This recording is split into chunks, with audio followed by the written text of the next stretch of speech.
BJP. ദേശീയ നിർവാഹക സമിതി അംഗവും കാട്ടാക്കടയിലെ NDA സ്ഥാനാർത്ഥിയുമായ PK കൃഷ്ണദാസ് ഇപ്പോൾ ഒരു വിദ്വേഷ പരാമർശം നടത്തിയിട്ടുണ്ട്.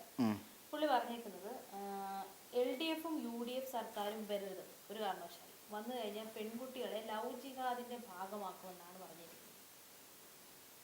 എന്താണ് ഇങ്ങനെ അടിസ്ഥാനം എന്തായിരിക്കും?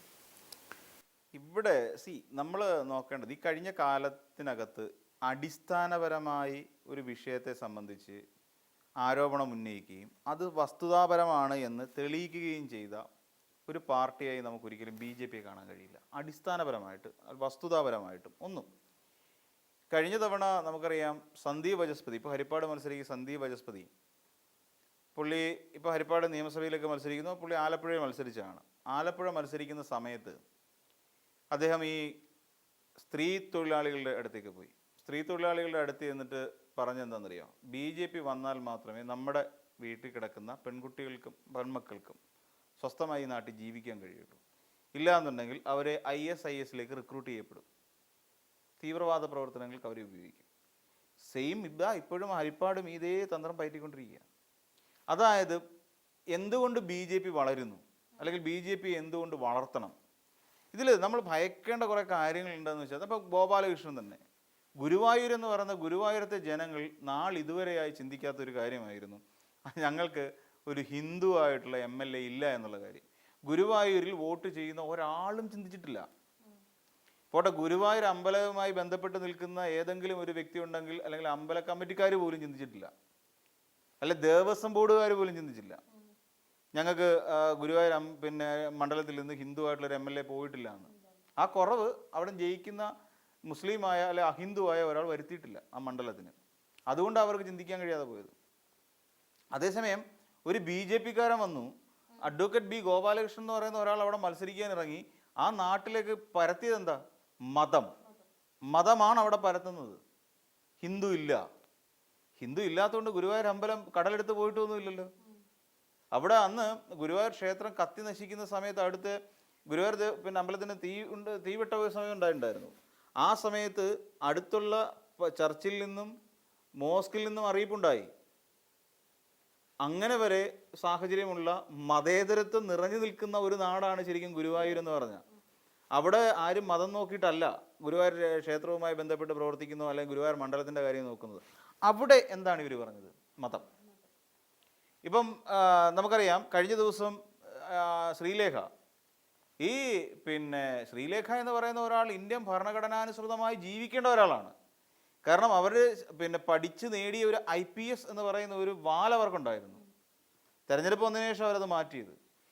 കേരളത്തിലെ പോലീസ് സേനയുടെ തലപ്പത്തിരുന്ന ഒരു വനിതാ നേതാവാണ്, അല്ല വനിതാ ഉദ്യോഗസ്ഥയാണ്, നേതാവല്ല വനിതാ ഉദ്യോഗസ്ഥയാണ്. അവരിപ്പോൾ അവർ പറയുന്ന വട്ടിയൂർക്കാവ് മണ്ഡലത്തിൽ ലവ് ജിഹാദ് നടക്കും. കാട്ടാക്കട മണ്ഡലത്തിൽ കൃഷ്ണദാസ്, കാട്ടാക്കട മണ്ഡലത്തിൽ ലവ് ജിഹാദ് നടക്കുന്നു.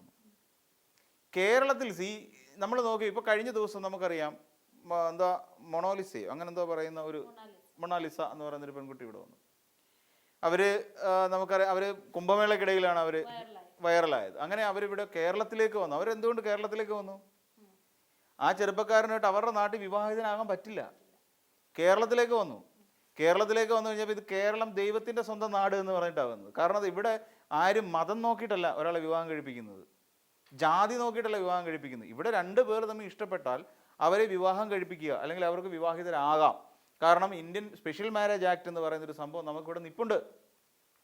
നമ്മുടെ കേരളത്തിൽ സാധ്യമാണ്, പക്ഷെ വേറൊരിടത്തും പറ്റില്ല. അവർ കേരളത്തിലേക്ക് വന്നൂന്നേ.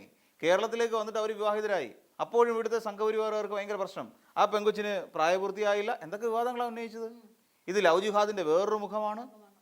ഇങ്ങനെ തുടങ്ങി നിരവധിയായ വിവാദങ്ങൾ അതിനെ തുടർന്ന് വീണ്ടും നമ്മുടെ കേരളത്തിൽ സംജാതമായി.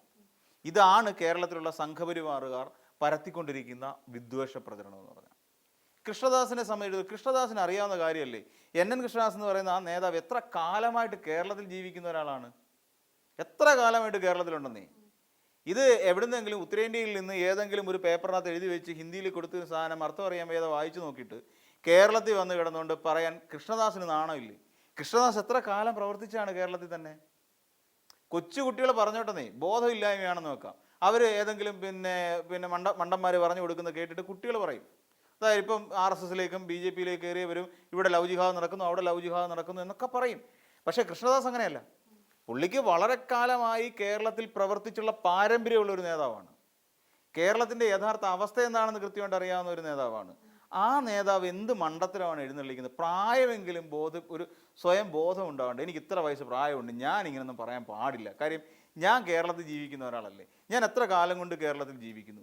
എൻ്റെ കുടുംബത്തിൽപ്പെട്ടവരോ അല്ലെങ്കിൽ ഏതെങ്കിലും എൻ്റെ സഹോദരൻ്റെ കുടുംബത്തിൽപ്പെട്ടവരോ അല്ലെങ്കിൽ എൻ്റെ ചുറ്റുവട്ടത്തുള്ള ആരെങ്കിലുമോ ഈ രീതിയിൽ മതം മാറ്റം നടത്തപ്പെട്ടിട്ടുണ്ടോ, ഇവിടെ ലവ് ജിഹാദിന് ഇരയായിട്ടുണ്ടോ, ഇതൊക്കെ കൃഷ്ണദാസിന് അറിയാവുന്ന കാര്യമല്ലേ. എന്നിട്ട് കൃഷ്ണദാസ് എന്തിനാ ഈ കള്ളത്തരം പറയുന്നത്? ഇവിടെ അതുകൊണ്ട് ഹിന്ദു കുട്ടികളും ക്രിസ്ത്യൻ കുട്ടികളും ഭയത്തോടു കൂടിയിരിക്കണം, ജാഗരൂകരായിരിക്കണം. ഇന്ന് വരെ കേരളത്തിൽ അങ്ങനെ റിപ്പോർട്ട് ചെയ്യപ്പെട്ടിട്ടുണ്ടോ? അങ്ങനെ ഒരു കേസ് ഇവിടെ ലവ് ജിഹാദ് എന്ന് പറഞ്ഞിട്ട് ഒരു കേസ് റിപ്പോർട്ട് ചെയ്യപ്പെട്ടിട്ടുണ്ടോ? അങ്ങനെയൊന്നും ഇവിടെ റിപ്പോർട്ട് ചെയ്യപ്പെട്ടിട്ടില്ല. പക്ഷെ നമ്മൾ ഈ സംഘപരിവാറുകാർ വരുമ്പോൾ നമ്മൾ ഭയക്കേണ്ട വേറെ ചില ഘടകങ്ങളുണ്ടെന്നേ. ഹരിയാന അടക്കമുള്ള പഞ്ചാബ് അടക്കമുള്ള പല സ്ഥലങ്ങളിൽ പോട്ടെ, ഉത്തരേന്ത്യയിൽ ആകമാനം താണ സമുദായത്തിലെ ഒരു പെൺകുട്ടി ഉയർന്ന സമുദായത്തിൽപ്പെട്ട ഒരുത്തിനെ വിവാഹം കഴിച്ചാൽ ആ ചെറുക്കനും പെണ്ണും പിന്നെ ഇല്ല, ആ ഭൂമിയിലുണ്ടാവില്ല. അത് അല്ലെങ്കിൽ ഇവരെ പൂർണ്ണ നഗ്നരാക്കി തെരുവിലൂടെ ശരീരം മുഴുവൻ അടിച്ചുകൊണ്ട് നടക്കും. ഈ ഒരു തരത്തിലുള്ള അപരിഷ്കൃതമായ ശിക്ഷാരീതി നമ്മുടെ കേരളത്തിൽ ഈ സംഘപരിവാറുകാർ വളർന്നു കഴിയുമ്പോൾ ഉണ്ടാവാൻ സാധ്യതയുണ്ട്. കാര്യം എന്താ? ജാതി വ്യവസ്ഥ രൂഢമൂലമാകും. ജാതിയും മതവും എല്ലാം ഇവിടെ പറഞ്ഞുകൊണ്ടേയിരിക്കും. ഇപ്പോൾ ശ്രീനാരായണ ഗുരുവിനോടൊക്കെ പണ്ട് ശ്രീനാരായണ ഗുരുവിനോട് ചോദിച്ചാൽ എന്താ പേര്, രാജാവ് ചോദിച്ചാണ് എന്താ പേര്, നാരായൺ എന്നാണെന്ന് പറഞ്ഞു. ഏതാ ജാതി എന്ന് രാജാവ് അടുത്ത ചോദ്യം രാജാവ് ചോദിക്കുന്നു, എന്താ നിങ്ങളുടെ ജാതി? അപ്പം ഗുരുദേവൻ പറയുന്ന ഒരു ഉത്തരവുണ്ട്, കണ്ടിട്ട് മനസ്സിലായില്ലേ പിന്നെ എങ്ങനെ പറഞ്ഞാൽ മനസ്സിലാവാമെന്ന് ചോദിച്ചു. ഇതാണ് നമ്മളുടെ ജാതി എന്ന് പറഞ്ഞാൽ. നമുക്ക് ജാതി കണ്ടാൽ മനസ്സിലാവുന്നതാണ്. കാര്യം എന്താ? നമ്മുടെ മുഖത്തും നമ്മുടെ ശരീരം കൊണ്ടും എല്ലാം പറയുന്നു ജാതി ഏതാണ്, മനുഷ്യൻ. ഏതാ മതം, മനുഷ്യൻ. ഇത് നമുക്കറിയാം. അങ്ങനെയുള്ള മഹാത്മാക്കൾ നമ്മളെ പറഞ്ഞ് പഠിപ്പിച്ച ചില കാര്യങ്ങളുണ്ട്. ഇതിൽ നിന്നെല്ലാം വ്യത്യസ്തമായ ഒരു തലത്തിലേക്കായിരിക്കും പോകാൻ പോകുന്നത്.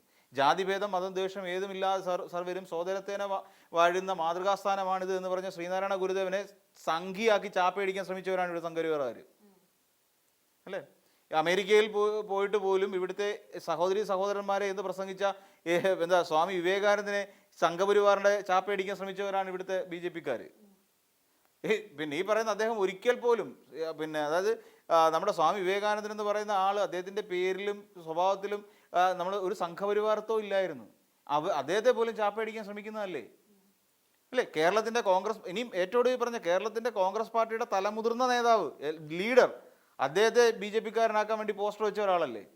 അത് പിന്നെ മോള് പോയിട്ടാണെന്നെങ്കിലും പറയാം. എന്നാലും ഒരു ഘട്ടത്തിൽ പോലും കരുണാകരൻ എന്ന് പറയുന്ന നേതാവ് സംഘപരിവാറുമായിട്ട് സന്ധി ചെയ്തിട്ടേ ഇല്ല. അത് അദ്ദേഹത്തിൻ്റെ ഏറ്റവും വലിയ പ്രത്യേകതയായിരുന്നു. അപ്പം ഇവിടെ സംഘപരിവാറുകാരെല്ലാം ഏറ്റെടുക്കാൻ ശ്രമിക്കുക. ശ്രീനാരായണ ഗുരു അവരുടേതാണ്, സംഘപരിവാറിൻ്റെതാണ്. ശ്രീനാരായണ ഗുരുദേവൻ ഇന്ന് ഉണ്ടായിരുന്നെങ്കിൽ അദ്ദേഹം പറഞ്ഞിനെ ഇറങ്ങി പൊക്കോണമെന്ന് പറയണേ കേരളത്തിൻ്റെ മണ്ണിൽ നിന്ന് പറഞ്ഞേനെ. ഗുരുദേവൻ പറയും. കാരണം എന്താ? ഇത്രയും ക്രൂരമായ രീതിയിൽ ചിന്തിക്കുന്നവരെ ഇവിടെ ആവശ്യമില്ല. ഞാൻ നേരത്തെ പറഞ്ഞിട്ടുള്ള പോലെ വെള്ളാപ്പള്ളി നടേശൻ ആ കാലഘട്ടത്തിലായിരുന്നെങ്കിൽ വെള്ളാപ്പള്ളിയോട് ഇറങ്ങി പൊക്കോളാൻ പറയും, ഇരുത്തത്തില്ല. കൺമുമ്പിൽ പോലും നിർത്തത്തില്ല വെള്ളാപ്പള്ളി നടേശനെ. അതായിരുന്നു ഗുരുദേവൻ. കാരണം എന്താ? ഗുരുദേവൻ പറയുന്ന ആശയത്തിൻ്റെ എല്ലാം എതിരാണ് ഇവർ കാണിച്ചുകൊണ്ടിരിക്കുന്നത്. അത് തന്നെയാണ് ഇപ്പം പറഞ്ഞുകൊണ്ടിരിക്കുന്നത്. ഇവിടെ ലവ് ജിഹാദ് റിപ്പോർട്ട് ചെയ്യപ്പെട്ടിട്ടുണ്ടോ കേസ്? അല്ലെങ്കിൽ ഞാൻ നേരത്തെ ചോദിപ്പിച്ച പോലെ കൃഷ്ണദാസിൻ്റെയോ ഈ പറയുന്ന സന്ദീപ് വചസ്പതിയുടെയോ പരിചയത്തിൽപ്പെട്ടവരോ ബന്ധത്തിൽപ്പെട്ടവരോ ഏതെങ്കിലും പെൺകുട്ടികളെ ഈ നാട്ടിലെ ക്രിസ്ത്യാനി അല്ലെങ്കിൽ മുസ്ലിങ്ങൾ കൊണ്ടുപോയിട്ട് ഇവിടെ ലവ് ജിഹാദ് നടത്തിയിട്ടുണ്ടോ? ഉണ്ടെങ്കിൽ പറയട്ടെന്നേ. അങ്ങനെയുള്ള കേസുകൾ പുറത്തേക്ക് വരട്ടെ. അങ്ങനെ പറഞ്ഞിട്ട് ജനങ്ങളെ ബോധ്യപ്പെടുത്തുന്നേ. അല്ലാതെ കള്ളത്തരം പറഞ്ഞ് പ്രചരിപ്പിച്ചുകൊണ്ട് കേരളത്തിലെ ജനങ്ങൾ ഇതുവരെ കൊണ്ടു നടക്കുന്ന ഒരു മതേതരത്വം എന്ന് പറയുന്ന വലിയൊരു സ്റ്റാൻഡുണ്ട്. ആ മതേതരത്വത്തെ ഇല്ലാതാക്കാൻ ശ്രമിക്കുകയല്ല ചെയ്യേണ്ടത്. മതേതരത്വം ഇല്ലെങ്കിൽ കേരളം എന്ന് പറയുന്നൊരു സംസ്ഥാനം ഇല്ല. ഇന്ന് ഉത്തരേന്ത്യക്കാർ പോലും വളരെ സ്നേഹത്തോടു കൂടി ഓടിപ്പിടിച്ച് വരികയാണ് കേരളത്തിലേക്ക്. നാളെ ഇത് വന്നു കഴിഞ്ഞാൽ നമുക്കിവിടെ മര്യാദയ്ക്ക് ബീഫ് കഴിക്കാൻ പോലും പറ്റത്തില്ല. അത് അത്ര ഭീകരമായ അവസ്ഥ ഉണ്ടാവും. അല്ലെ കഴിക്കുന്നവർക്ക് നാളെ പണ്ട് K. സുരേന്ദ്രൻ പറഞ്ഞ പോലെ ഞാൻ ഉള്ളിക്കറിയെ കഴിച്ചെന്ന് പറയേണ്ടി വരും. ആ ഒരു ഗതികേട് വരെ ഉണ്ടാവും നമ്മുടെ കേരളത്തിലുള്ളവർ. അപ്പം അതുകൊണ്ട് ഈ NN കൃഷ്ണദാസിനെ പോലെയുള്ള ഇങ്ങനെ ജാതി പറഞ്ഞുകൊണ്ട് മതം പറഞ്ഞുകൊണ്ട് നമ്മുടെ ഗോപാലകൃഷ്ണനെ പോലെയുള്ള സന്ദീപ് വചസ്പതിയെ പോലെയുള്ള നേതാക്കന്മാരെ ശരിക്കും പറഞ്ഞാൽ ഒരു കയ്യകലത്തിനപ്പുറത്തേക്ക് അകറ്റി നിർത്തണം. അവർക്കൊന്നും ഒരു കാരണവശാൽ വിജയിക്കാനുള്ള ഒരു സ്പേസ് പോലും കൊടുക്കാൻ പാടില്ല. കാരണം ഇത് കേരളമാണ്. കേരളത്തിൽ ഇതിങ്ങനെയാണ്. ഇവിടെ എല്ലാ മതക്കാർക്കും എല്ലാവർക്കും ജീവിക്കാൻ. ഇവിടെ ഞാൻ ചോദിക്കട്ടെ, പിണറായി വിജയൻ മതം നോക്കിയിട്ടാണോ ഇവിടെ ഈ പറയുന്ന 5 ലക്ഷത്തിലധികം വീടുകൾ കൊടുത്തത്? പിണറായി വിജയൻ ഇവിടെ പട്ടയം 4 ലക്ഷത്തിലധികം പട്ടയം കൊടുത്തത് മതം നോക്കിയിട്ടാണോ പട്ടയം കൊടുത്തത്? സ്കൂളിൽ പഠിക്കുന്ന മുസ്ലിം കുട്ടികളുടെ അല്ലെങ്കിൽ പിന്നെ ഹിന്ദു കുട്ടികളുടെ എണ്ണം കണക്കാക്കിയിട്ടാണ് സ്കൂളുകൾക്ക് ഡെവലപ്മെൻറ്റ് അനുവദിച്ചത്? ഇതൊന്നുമല്ല. ഇവിടെ പിന്നെ പ്രളയം ഉണ്ടായ സമയത്ത് മതം നോക്കിയിട്ടാണോ അവിടെ അവർക്ക് വേണ്ട സഹായം ഈ നാട്ടുകാർ ചെയ്തു കൊടുത്തത്?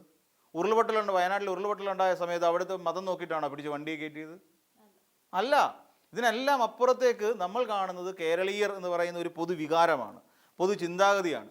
ആ ചിന്താഗതിക്ക് വിഘാതമുണ്ടാകാവുന്ന ഇത്തരത്തിലുള്ള ദുഷ്ടശക്തികളെ എപ്പോഴും അകറ്റി നിർത്തിക്കൊണ്ട് തന്നെ നമുക്ക് പുതിയ കേരളം ബിൽഡ് ചെയ്യാൻ പറ്റും. ഇവരെ ഉൾക്കൊള്ളിച്ചുകൊണ്ട് കേരളം ബിൽഡ് ചെയ്യാൻ ശ്രമിച്ചു കഴിഞ്ഞാൽ നമ്മൾ വീണ്ടും ഒരു 100 വർഷം പിന്നിലേക്ക് പോകുമെന്നുള്ള കാര്യത്തിൽ യാതൊരു സംശയമില്ല.